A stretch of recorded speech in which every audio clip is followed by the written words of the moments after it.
What's up guys, welcome back, and today I'm just doing a short video on 5 things I wouldn't go without while basically living on the road. We've been on the road for a month now, living out of our car, and this is the first time we've actually stopped somewhere where we can kind of set up and have a base and explore out. So we're in Dundee, just south of Darwin, and we've just come from Litchfield National Park, which is riddled with mosquitoes. Kind of expected this time of year. It's the end of the wet season, still very moist, very humid. It's like 90% humidity yesterday, so very hot, as well as being 35 plus degrees. So today we've just had a bit of a productive day. We've basically been on the road for a month now. We haven't really had a break. We've just been driving, exploring, all that stuff. So we got to a family friend of mine's yesterday in Dundee in the Northern Territory. So we managed to score this place, free accommodation, so it's nice to just reset, have a bit of a base while we can look around, went to Darwin and stuff like that. So just doing a bit of reorganising, making life a little bit easier. So after a month on the road, you really do realise the things you use more of and the things you use less of.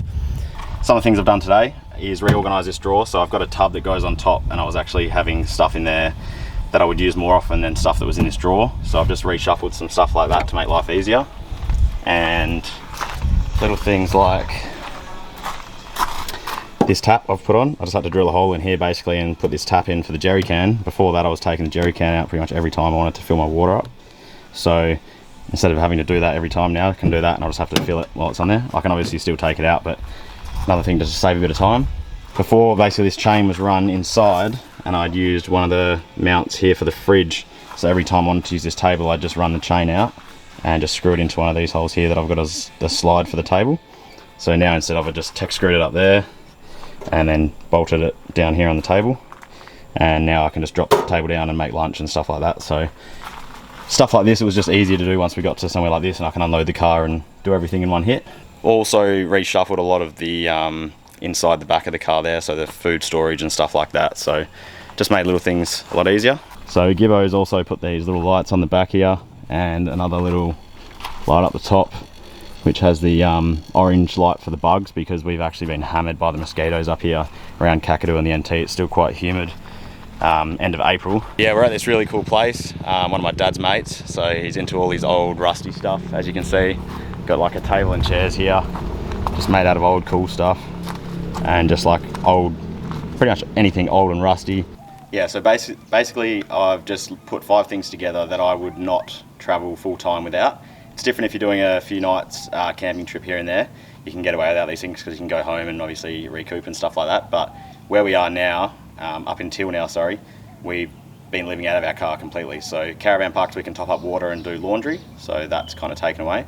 And I've left out the obvious things like a fridge, 12 volt setup, batteries, solar panel, stuff like that. Because if you're living on the road, you probably want that stuff anyway. I know you can get away without it, but it's just easy and practical. So 5 things.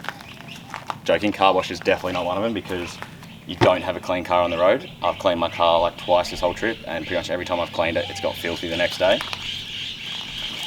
First thing I would say, if you're on the road, you've probably got a water storage of some sort for drinking, washing up, showering, all that stuff. So this here is just 5 meters of food grade hose I got from Bunnings, and 2 fittings, as well as a tap adapter on the top there. So this has been awesome just for topping up basically caravan parks, taps at servos, anywhere you go, just top up the tanks, because you don't really know when you're going to be able to top up again.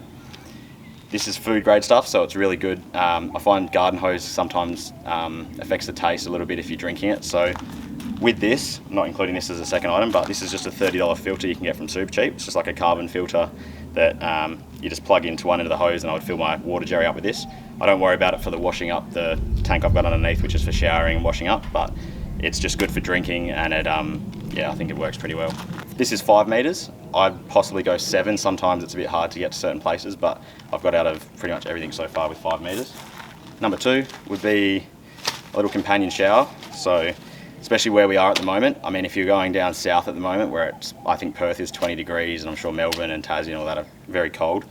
But we've been top end of WA and NT, so it's, like I said before, it's still hot and very sticky. I'd just love to have a shower at the end of the day. So this thing's like $30. You can get it at most camping stores. And I basically rigged mine up to run off the tank with a certain pump, but this has a submersible pump. So Gibbo actually uses like a 30-litre drum, and you just drop the pump and filter in and turn it on to 12 volt, and you've got yourself a shower. So that combined with the hose will get you through most situations to do with water, so that's why that's my number 2. Number 3, so these things are applying to me personally because we're doing the top end. It's probably a little bit early in the season, end of the wet season and stuff like that, but if you're going down south, these 5 things would most definitely change, or at least some of them would. But I think for now anyway, these are definitely what I would recommend. If you have any other ideas, please leave a comment below on what you think you would take over these things if you had to pick 5 things. This one's a 12 volt fan, so Gibbo's got a rechargeable one that has a light in it as well, and he can just basically stick it up on his tent. He's got a motop, so he's got a bit more of a solid roof that he can hang the fan on.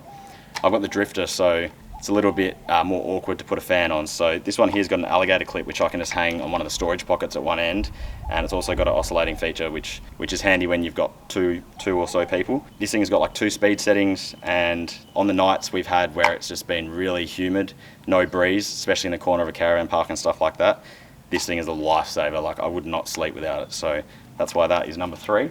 Bushman's repellent. So I'm pretty sure most places you go, you're going to get some form of bugs, whether it's midgies, mozzies, flies, all that kind of stuff. Aeroguard is good for flies, but doesn't seem to work at all on mosquitoes up here.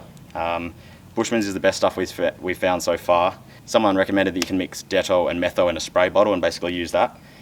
We haven't tried that yet, and there's a few other remedies that we've read on Facebook pages and stuff like that we want to try, but Bushman's that you can just buy in a can, it is pretty expensive. I think $25 a can, but when you're in those like mosquito-riddled areas like Kakadu that we've just come from, this stuff is definitely a lifesaver. And number 5, the last thing that I would definitely not go without is this head torch. This one here is a scan grip, so it's a little bit different to your standard head torches. It's a rechargeable lithium battery. I don't know if you can see there, but basically it's like a little light bar. So this thing's got like a 180-degree field of view. So it's perfect for when you're doing either cooking. I've used it when I've set up the shower awning. I've just sat that on top of the car and used it as a little temporary light. You can hang it off things and just use it as like a light at night. The battery life on these is like 7 hours or something like that, so really rate it. And I mean, any kind of head torch will do. You can get one from Kmart for like $10, but just something you can have on your head and keep your hands free, because you're doing a lot of things at once, especially cooking and stuff. It's not as easy as home where you just got like a fluoro light over your head. So definitely rate the head torch. One other thing I wouldn't go without would definitely be an awning. Now, I've read a few forums where people have asked, should I take an awning on a lap around Australia? My opinion is yes. Gibbo doesn't have one simply for the fact that I have my 23-0 270 awning. That basically covers us for everything.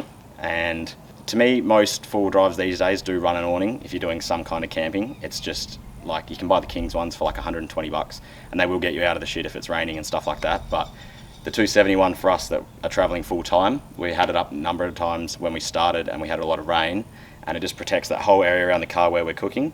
And we had the sides on the back, so the 23-0 has 2 lots of sides. It has one on the back and one on the side.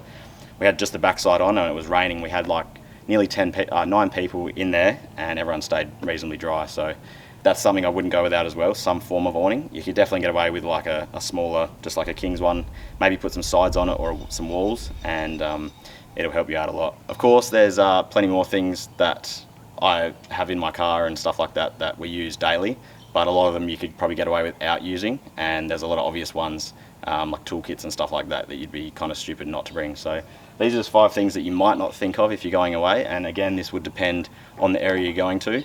If you're in the colder seasons and you're down south, then you're probably not going to need a lot of this stuff, but for where we are now, it's what I use, and I'll probably do another video when we get to the south end, so Tassie and stuff like that, of what actually changed out of these 5 things here. After this, we're going to be heading out to Dundee and Litchfield National Park, so hopefully get a bit more content for driving out to Dundee and having a look at the waterfalls in Litchfield there. So thanks for watching, and if you want to see more, give us a subscribe, a like, and we'll see you in the next one.